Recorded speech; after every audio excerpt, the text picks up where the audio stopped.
తల్లిదండ్రులు కావాలని మీ కలను నెరవేర్చుకోండి. హెగ్డే ఫెర్టిలిటీ సెంటర్ ద్వారా ఉచిత మొదటి కన్సల్టేషన్ పొందండి. 8807474474. ఓకే, ఇప్పుడు ఎలానో ఉగాది వస్తుంది కొత్త.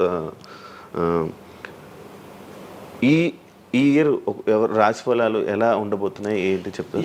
ఈ సంవత్సరము వచ్చేటువంటి సంవత్సరం పేరు యాక్చువల్గా మనకు యుగాది అనేది రూపాంతరంగా మారి ఉగాది అయింది. యాక్చువల్గా యుగాది అది ఉగాదిగా మారింది. ఈ సంవత్సరము పేరు శ్రీ విశ్వ వసునామ సంవత్సరము. ఈ సంవత్సరానికి అధిపతి రవి అంటే సూర్యుడు. సో ఈ సంవత్సరము ఎలా ఉండబోతుంది ఓవరాల్ సంవత్సరము అంటే, రవి అంటే రాజు, రాజకీయాలు, పబ్లిసిటీ, ఈ మూడు రవి కమాండ్ చేస్తాడు. అంటే ఈ సంవత్సరము బాగా బాగా బాగా ఎఫెక్ట్ అయ్యేటువంటి వాళ్ళలో రాజకీయ నాయకులు నెంబర్ 1 పొజిషన్లో ఉన్నారు. దేశాలు ఉన్నాయి అంటే దేశాల మధ్యన, రాష్ట్రాల మధ్యన యుద్ధ వాతావరణము, రాజుల మధ్యన వైరము, రాజులకు ప్రాణగండము, రాజులకు కారాగార వాసము, ప్రకృతి వైపరీత్యాలు, మరీ ముఖ్యంగా అగ్ని ప్రమాదాలు, విమాన ప్రమాదాలు, పడవ ప్రమాదాలు, రైలు ప్రమాదాలు, సో అనుకోని ప్రదేశాలలో అగ్ని ప్రమాదాలు, అలాగే సునామీ హెచ్చరికలు, అలాగే నగరాల్లో విపరీతమైన వర్షపాతము, అండ్ మరీ ముఖ్యంగా ఈ సంవత్సరం విడాకుల సంఖ్య చాలా ఎక్కువ. అలాగే వీటిలో పాజిటివ్ తీసుకుంటే ఆడవారికి విపరీతమైన రాజయోగము, అంటే ప్రాముఖ్యత అనేది ఈ సంవత్సరం ఆడవారికి పెరుగుతుంది. అలాగే 25 సంవత్సరాల నుండి 35 సంవత్సరాల యువతలో ఎక్కువగా కార్డియాక్ అరెస్ట్లు అంటే చనిపోవడము, అలాగే కన్ను లేదా చర్మానికి హార్ట్, లివరు సంబంధించినటువంటి ఏదైనా ఒక వైరస్ బాధించే అవకాశము. సో ఇవన్నీ కూడా ఈ సంవత్సరం ఉన్నాయి. దీనికి కారణం షష్టగ్రహ కూటమి అని మీనరాశిలో ఏర్పడుతోంది. సో షష్టగ్రహ కూటమి 2019 డిసెంబర్లో ఏర్పడ్డప్పుడు మనకు కరోనా వచ్చింది. అలాగే ఈ సంవత్సరము మార్చి 30వ తేదీ 2025 సంవత్సరంలో మనకు మళ్ళీ షష్టగ్రహ కూటమి మీనరాశిలో ఏర్పడుతోంది. సో దీనివల్ల సుమారు మేషరాశి, సింహరాశి, తులారాశి, ధనుస్సు రాశి, మీనరాశి వాళ్ళు చాలా చాలా సమస్యల బారిన పడేటువంటి అవకాశాలు ఉన్నాయి. ఇది ఓవరాల్ సంవత్సర ఫలితం. ఇక మేషాది మీనరాశిలో ద్వాదశ రాశులను తీసుకున్నట్టయితే మేషరాశి గురించి తీసుకుంటే, మేషరాశికి ఎవరైతే 1995 నుండి 2003 మధ్యన జన్మించి ఉన్నారో వాళ్ళందరికీ ఈ సంవత్సరము 2వసారి ఏలినాటి శని ప్రారంభమవుతూ ఉంది. సో 2వసారి ఏలినాటి శని అనేది చాలా డేంజరు. సో న్యాయపరమైన చిక్కులు, ఆర్థికపరమైన చిక్కులు, సమాజంలో చెడ్డ పేరు, అనారోగ్య సమస్యలు, అలాగే ఆర్థిక అస్తవ్యస్తము, అంటే సరి అయినటువంటి నిర్ణయాలు తీసుకోకుండా ల్యాండ్ కొన్నా, ప్లాట్లు కొన్నా, ఫ్లాట్లు కొన్నా, ఇండ్లు కొన్నా లిటిగేషన్ అయ్యే అవకాశము, పెట్టుబడిలో విపరీతమైన ధన నష్టము, అలాగే తల్లిదండ్రులలో ఒకరికి ప్రాణగండాలు. సో ఇవన్నీ, అలాగే వీసాలు రిజెక్ట్ అవ్వడము, H1B వీసాలు క్యాన్సిల్ అవ్వడము, ఇండియాకు రావడం వేరే దేశం నుండి, ఉద్యోగాలు కోల్పోవడము, అలాగే ఆర్థిక నష్టము, ఇవన్నీ కూడా కనిపిస్తూ ఉన్నాయి ఈ సంవత్సరం మేషరాశి వారికి. మరి ఏం చేయాలా అంటే, నలుపు రంగు దుస్తులకు దూరంగా ఉండాలి. తిరునల్లార్ శనీశ్వర ఆలయంలో ప్రత్యేకమైన శని పూజ నిర్వహించుకోవడం ద్వారా సమస్యల నుండి బయటపడేటువంటి అవకాశాలు 100కి 100% ఉన్నాయి. నెక్స్ట్ వృషభ రాశి. ఈ సంవత్సరం 100కి 100% అనుకూలంగా ఉన్నటువంటి రాశి వృషభ రాశి. పట్టిందల్లా బంగారంగా ఉంటుంది, ఏది చేసినా సక్సెస్ కనిపిస్తుంది. గత 5 సంవత్సరాల నుండి పడుతున్నటువంటి కష్టాలన్నీ తొలగిపోతాయి. సో ఆర్థికంగా విపరీతంగా ఉంటుంది. వ్యాపారంలో రూపాయికి 10 రూపాయల లాభం వస్తుంది. ఉద్యోగస్తులకు ట్రాన్స్ఫర్స్ ఉంటాయి, ప్రమోషన్లు ఉంటాయి. ప్రభుత్వ ఉద్యోగస్తులకు మ్యూచువల్ కింద భార్యాభర్తలు ఒకే ప్రదేశానికి వచ్చేటువంటి అవకాశాలు కనిపిస్తూ ఉన్నాయి. విద్యార్థులకు ఉత్తీర్ణత శాతం ఉంటుంది. అలాగే కోరుకున్నటువంటి యూనివర్సిటీలో ప్లేస్మెంట్స్ దొరుకుతాయి. అలాగే విదేశీ వీసాలు అప్రూవ్ అవుతాయి. రైతులకు 2 పంటలు అనుకూలంగా ఉంటాయి. కళాకారులకు మంచి కార్యక్రమాలు వస్తాయి. విదేశాల్లో కార్యక్రమాలు నిర్వహిస్తారు కళాకారులు. సో ఏ రకంగా తీసుకున్నా వృషభ రాశి వారికి అనుకూలమైన ఫలితాలు ఉన్నాయి. ఎటువంటి రెమెడీస్ అవసరం లేదు. నెక్స్ట్ మిథున రాశి. సో వ్యయ గురువు నుండి జన్మ గురువులోకి మారుతున్నటువంటి గురువు వల్ల విపరీత రాజయోగం అనేటువంటిది మిథున రాశి వారికి గోచరిస్తూ ఉంది. సో మిథున రాశి వారికి ఈ సంవత్సరం పట్టిందల్లా బంగారంగా ఉంటుంది. ఇంతకుముందు చెప్పినట్టుగా ఈ రాశికి కూడా 100కు 100% అనుకూలంగా ఉంది. మరీ ముఖ్యంగా రాజకీయ నాయకులకు అన్ఎక్స్పెక్టెడ్ పాజిటివ్ థింగ్స్ జరగడం ఈ సంవత్సరం గమనించాల్సినటువంటి విషయం. అవివాహితులకు వివాహయోగ సూచనలు, సంతానం లేని వారికి సంతాన యోగము, ఉద్యోగం లేని వారికి ఉద్యోగము, ట్రాన్స్ఫర్స్ కోరుకునే వారికి ట్రాన్స్ఫర్స్, అలాగే అన్ని రంగాల్లో పనిచేసేటువంటి వారికి ప్రభుత్వ ప్రైవేటు ఉద్యోగాల్లో ఉండేవారికి పాజిటివ్ థింగ్స్, ప్రమోషన్లు, ట్రాన్స్ఫర్స్, వ్యాపారస్తులకు అనుకూలతలు ఇవన్నీ కూడా కనిపిస్తూ ఉన్నాయి. స్త్రీలకు మరీ ముఖ్యంగా అనుకూలంగా ఉండబోతూ ఉంది. సో మిథున రాశి వారికి ఎటువంటి సమస్యలు ఈ సంవత్సరం లేవు. సో నెక్స్ట్ వచ్చే రాశి కర్కాటక రాశి. సో కర్కాటక రాశి వారికి సంబంధించి 100కు 90% అనుకూలమైనటువంటి ఫలితాలు ఉన్నాయి. 10% సమస్య ఏమిటి అంటే మే 9, 2025 నాడు గురువు వ్యయంలోకి వస్తూ ఉన్నాడు. మిథున రాశి ప్రవేశం అనేటువంటిది గురువు వ్యయంలోకి వస్తూ ఉన్నాడు. అది ఒక్కటే ఒక సమస్య కనిపిస్తూ ఉంది. సో 90% చాలా అనుకూలంగా ఉండబోతూ ఉంది. అష్టమ శని వెళ్ళిపోతుంది. 9వ ఇంట్లోకి శని భాగ్యస్థానంలోకి వస్తున్నాడు. సో అనుకూలమైనటువంటి ఫలితాలు ఉన్నప్పటికీ ఎవరైతే కర్కాటక రాశి జాతకులు 60 సంవత్సరాలు దాటి ఉంటారో వాళ్లకు సమస్యలు అనేటువంటివి, ఆరోగ్యపరమైన ఇబ్బందులు అనేటువంటివి కనిపిస్తున్నాయి. అలాగే తొందరపాటు నడక వల్ల, అంటే మెట్లు ఎక్కేటప్పుడు దిగేటప్పుడు నీరు ఉన్న దగ్గర నడిచేటప్పుడు జాగ్రత్తలు తీసుకోండి. ఎందుకంటే గురువు వ్యయం వల్ల కింద పడి కాళ్ళు చేతులు విరగొట్టుకునే అవకాశం ఉంది కర్కాటక రాశి వారికి. మరి రెమెడీ ఏమిటి అంటే ప్రతి గురువారం నాడు లెమన్ ఎల్లో షర్ట్ ధరించడం మగవాళ్ళైతే, ఆడవాళ్ళైతే లెమన్ ఎల్లో డ్రెస్సును ధరించడం వల్ల కర్కాటక రాశి వారు సమస్యల నుండి బయటపడతారు. నెక్స్ట్ సింహరాశి. సో సింహరాశి జాతకులకు అష్టమ శని ప్రారంభమవుతూ ఉంది. ఖచ్చితంగా అన్ని రంగాల వారికి, చిత్ర పరిశ్రమ వారికి, టీవీ రంగం వారికి, మీడియా రంగం వారికి, రాజకీయ నాయకులకు, వ్యాపారస్తులకు, అన్ని వర్గాల వారికి సమస్యలు ఉంటాయి. న్యాయ వ్యవస్థ పరంగా న్యాయపరమైన చిక్కులు ఉంటాయి, సంచలనాలు నమోదవుతాయి, మీడియాకి ఎక్కే అవకాశం ఉంది. సమాజంలో చెడ్డ పేరు, తల్లి తండ్రి లేదా భార్య భర్త తరపున ఎవరికైనా ఒకళ్లకు ఆరోగ్యపరమైన ఇబ్బందులు ఏర్పడే అవకాశం ఉంది. కాబట్టి ఖచ్చితంగా ధన నష్టం ఏర్పడుతుంది. అప్పులు చేయాల్సినటువంటి పరిస్థితి గోచరిస్తూ ఉంది సింహరాశి వారికి. మరి రెమెడీ ఏమిటి అంటే తిరునల్లార్ శనీశ్వర ఆలయంలో ప్రత్యేకమైన శని పూజ నిర్వహించుకోవడం ద్వారా సమస్యల నుండి బయటపడేటువంటి అవకాశాలు కనిపిస్తూ ఉన్నాయి. సో నెక్స్ట్ వచ్చిన రాశి కన్యారాశి. సో కన్యారాశి వారికి 6వ ఇంట్లో నుండి శని వెళ్ళిపోతూ ఉన్నాడు. ప్రజెంట్ శని 7వ స్థానంలోకి వస్తూ ఉన్నాడు. సో చాలా అనుకూలమైనటువంటి ఫలితాలు ఉంటాయి. నూతన పదవి, నూతన ఉద్యోగము, ఉద్యోగంలో ప్రమోషన్లు, కోరుకున్న చోటకి బదిలీలు, వ్యాపారంలో అన్ని రూపాయలకు ఎక్కువగా సంపాదించడము, స్త్రీలకు కోరుకున్న దానికంటే ఎక్కువ ధనం రావడము, భార్యాభర్తల మధ్య అన్యోన్యత, విద్యార్థులకు ఉత్తీర్ణత శాతం పెరగడము, అలాగే విద్యార్థులకు వీసాలు ఏర్పడము, కోరుకున్న ప్లేస్మెంట్స్ దొరకడము, రైతులకు 2 పంటలు అధిక దిగుబడి రావడము, ఇవన్నీ కూడా కన్యారాశి వారికి కనిపిస్తున్నాయి. రెమెడీస్ అవసరం లేదు. ఈ సంవత్సరం చాలా బాగుంది. నెక్స్ట్ తులారాశి. సో ఈ అన్ని రాశుల్లోకి అతి డేంజర్ రాశి, సమస్యల బారిన పడే రాశి తులారాశి. ఎందుకంటే షష్టగ్రహ కూటమి ఎఫెక్టు 6వ ఇంట్లో, 6వ స్థానములో శని 6వ ఇంట్లో. సో తులారాశి అనేది అతి పెద్ద సమస్యను ఎదుర్కోబోతూ ఉంది. తులారాశి వారికి ఆర్థికంగా విపరీతమైనటువంటి రాబడి ఈ సంవత్సరం ఉంటుంది. డబ్బు మినహా అన్ని రకాలుగా మీకు సమస్యలు ఉంటాయి. డబ్బు కోరుకున్న దానికంటే ఎక్కువ వస్తుంది, కానీ న్యాయపరంగా, ఆర్థికపరంగా, సామాజికంగా తప్పుడు నిర్ణయాలు లేదా తప్పుడు సమస్యలు లేదా సమాజంలో చెడ్డ పేరు, సమాజంలో సంఘంలో చెడ్డ పేరు, ఆరోగ్యపరమైన ఇబ్బందులు, న్యాయపరమైన చిక్కులు. సో తులారాశి వారికి ఏ విధంగా తీసుకున్నా ఒక్క డబ్బు మినహా మిగతా అన్ని సమస్యలే. డబ్బు రాబడి మాత్రమే గొప్పగా కనిపిస్తూ ఉంది, అన్ని సమస్యలే కనిపిస్తూ ఉన్నాయి. తిరునల్లార్ శనీశ్వర ఆలయంలో ప్రత్యేకమైన శని పూజ నిర్వహించుకోవడం ద్వారా సమస్యల నుండి బయటపడతారు. సో నెక్స్ట్ వృశ్చిక రాశి. సో వృశ్చిక రాశి వారికి అర్ధాష్టమ శని వెళ్ళిపోతూ ఉంది. సో చాలా అనుకూలంగా ఉంటుంది.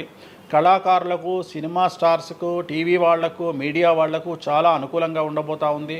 రాజకీయ నాయకులకు విశేషించి యోగకాలంగా భావించాల్సి ఉంటుంది. విద్యార్థులకు ఉత్తీర్ణత శాతం పెరుగుతుంది, వీసాలు దొరుకుతాయి. అలాగే విదేశాలకు వెళ్ళే వారికి ఉద్యోగాలు దొరుకుతాయి. అలాగే ఉత్తీర్ణత శాతం పెరుగుతుంది. ప్రేమ వ్యవహారాలు ఫలిస్తాయి. భార్యాభర్తల మధ్యన అన్యోన్యత ఉంటుంది. అవివాహితులకు వివాహ సూచనలు ఉంటాయి. అలాగే సంతానం లేని వారికి సంతానం ఉంటుంది. సో వృశ్చిక రాశి వారికి అన్ని రంగాల, అన్ని వర్గాల వారికి పూర్తి అనుకూలతలు ఉంటాయి. రెమెడీస్ ఏమీ లేవు, నెగిటివ్స్ ఏమీ లేవు. సో నెక్స్ట్ ధనుస్సు రాశి.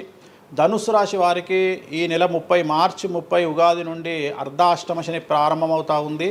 సో కొన్ని సమస్యలు, ఆర్థికపరమైన ఇబ్బందులు ఉంటాయి. పెట్టుబడుల విషయంలో జాగ్రత్తగా ఉండండి. మరీ ముఖ్యంగా తల్లికి సంబంధించిన ఆరోగ్యం మిమ్మల్ని కలవరపెట్టవచ్చు. సో తల్లిగారి ఆరోగ్యం పట్ల జాగ్రత్తలు తీసుకోండి. అలాగే పెట్టుబడుల విషయంలో జాగ్రత్తలు తీసుకోండి. సమాజంలో చెడ్డ పేరు వచ్చే అవకాశం ఉంది కాబట్టి జాగ్రత్తగా ఉండండి. సో ధనుస్సు రాశి వారు తిరునల్లార్ శనీశ్వర ఆలయంలో ప్రత్యేకమైన శని పూజ నిర్వహించడం ద్వారా సమస్యల నుండి బయటపడతారు. సో నెక్స్ట్ మకర రాశి. గత 10 సంవత్సరాల నుండి మకర రాశి వారు పడుతున్నటువంటి బాధలన్నీ తొలగిపోతాయి. 7.5 సంవత్సరాల ఏలినాటి శని వెళ్ళిపోతూ ఉంది.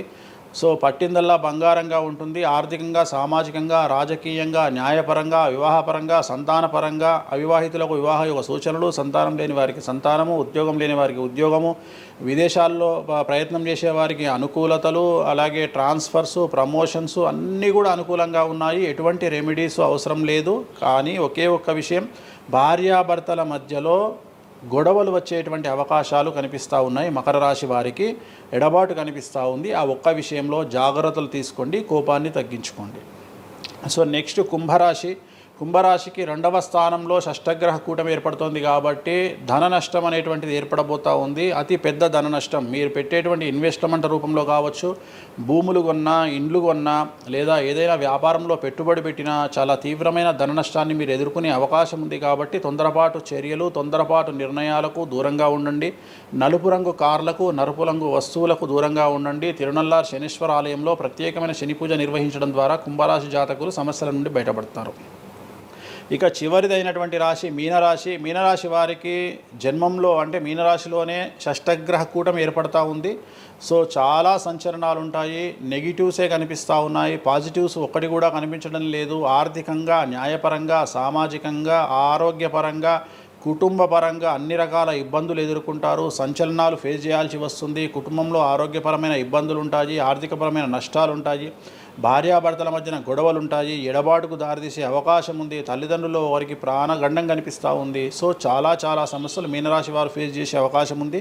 తిరునల్లార్ శనీశ్వర ఆలయంలో ప్రత్యేకమైన శని పూజ నిర్వహించడం ద్వారా ఈ సమస్యల నుండి బయటపడేటువంటి అవకాశాలు ప్రస్ఫుటంగా కనిపిస్తున్నాయి. ఇవి 12 రాశుల వివరాలు.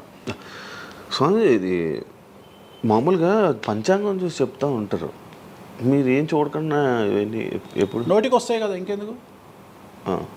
ఎవరెవరు ఎక్కడ ఉన్నారో తెలుసు కదా. అచ్చా. శని కుంభంలో ఉన్నాడు, మీనంలోకి వస్తున్నాడు ఈ నెల 30. ప్రజెంట్ వృషభంలో గురువు ఉన్నాడు, మే 9కి మిథునంలోకి వస్తున్నాడు. Practice makes perfect. రోజు ఒక్క జాతకం రాయడానికి, రోజు 100 జాతకాలు రాయడానికి చాలా తేడా ఉంటుంది కదా. చూసి ఉన్నాం కదా, పెద్ద అవసరం లేదు. టైం లేకుండా జాతకం చెప్పేవాడిని ఇండియాలో నేను ఒక్కడే. పుట్టిన టైం లేకుండా జాతకాన్ని చెప్పేవాడిని నేను ఒక్కడే. నాకు టైంతో పని లేదు. డేట్ ఆఫ్ బర్త్ ఇస్తే చాలు. నాకు చెప్తారా? డేట్ ఆఫ్ బర్త్ ఇస్తే చాలు. టైం వితౌట్ టైం నేను చెప్పేస్తాను జాతకం. ఇప్పుడు ఒకసారి చెప్పనా? నాది ఇప్పుడు చెప్పనా? ప్రాక్టికల్ ఎందుకు అన్ని సంచలనాలు చెప్తా కదా నేను, మళ్ళీ కెమెరా రికార్డ్ అయ్యి. ఓకే, వద్దులే. నాకు నార్మల్ చెప్పేది అలవాటు లేదు కదా. నా దగ్గరికి రావాలంటే ప్రిపేర్ అయ్యి రావాలి. అంటే నేను సొల్లుపురానని చెప్పా, 40 ఏళ్ళకి ఇల్లు కొంటావు, 50 ఏళ్ళకి నరుకుతావు, కొరుకుతావు, ఇవి కాదు. వచ్చే 6 నెలలు జైలుకు పోతావు. నీకు విషయం ఎవరిదైనా.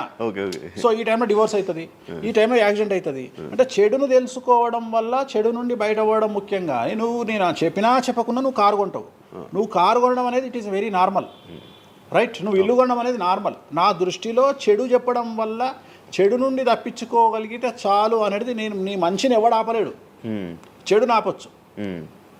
ఇప్పుడు నువ్వు బెంజ్ కారు కొనుక్కుంటా అంటే, నువ్వు ఒక BMW కొనుక్కుంటా అంటే నేను ఆపను. కానీ BMWలో 140 పోతే ఆపుతా. నేనేమంటా, భగవంతుడు నీకు BMW ఇచ్చింది భగవంతుడు, కానీ 180లో పోయే కక్కుర్తి నీకుంటే నేనెవడు కాపాడలేడు. హైదరాబాద్ రోడ్లకు 120 లాస్ట్, 140 పైన బండి షేక్ అవుతుంది ఈ రోడ్లకు. సో 120 కంటే ఎక్కువ పోకు అని చెప్తా. కానీ దేవుడిని అయితే నీకు BMW ఇవ్వద్దు అని నేను చెప్పలేను కదా. సో నీకు BMW దేవుడు ఇస్తాడు. సో నువ్వు స్వయంకృత అపరాధం చేసుకోకుండా కాపాడాల్సిన బాధ్యత నాది. బాబు ఫ్యాటీ లివర్ ఉంది, మందు దాకు. బాబు రంగ్స్ దొబ్బినాయి, సిగరెట్లు ఆపేసాయి. బాబు ఇగో పనికి మాలిన కసినోనో పేకాటనో ఆడకు, ఉన్న ఆస్తంతా సర్వనాశనం అయిపోతుంది. సో ఇవి చెప్పడం నా ధర్మం. అంతేగాని నువ్వు కారు కొంటావు, నువ్వు తోపు అవుతావు, తురుము అవుతావు, నువ్వు ఎట్లాగైతావు? కాదు ఈ లివర్ మీరు ఎలా చెప్తారు లివర్ పోయింది ఇవన్నీ జాతకంలో రవి నీచంలో ఉంటే లివర్ పోతుంది, శని రవి కలిసి ఉంటే లివర్ పోతుంది, లివర్ క్యాన్సర్ వల్ల చనిపోతారు. శుక్రుడు రాహు కలిసి ఉంటే ప్రోస్టేట్ క్యాన్సర్ వల్ల చనిపోతారు. చంద్రుడు నీచంలో ఉంటే ఆడవాళ్ళకు బ్రెస్ట్ క్యాన్సర్ వస్తుంది. డాక్టర్లు చెప్తారు కదా. Medical astrology. ఇప్పుడు 100 మంది నాకు హైదరాబాద్లో ఫేమస్ డాక్టర్లు అందరూ నా క్లయింట్లు, నాకు ఫ్రెండ్స్. జ్యుడిషియరీ మీద నాకు అవగాహన ఉంది. శుక్రుడు రాహు కలిసి ఉంటే జైలుకు పోతావు. వాళ్ళు ఏం పోతే మీరు చెప్తుంటారా డాక్టర్లు?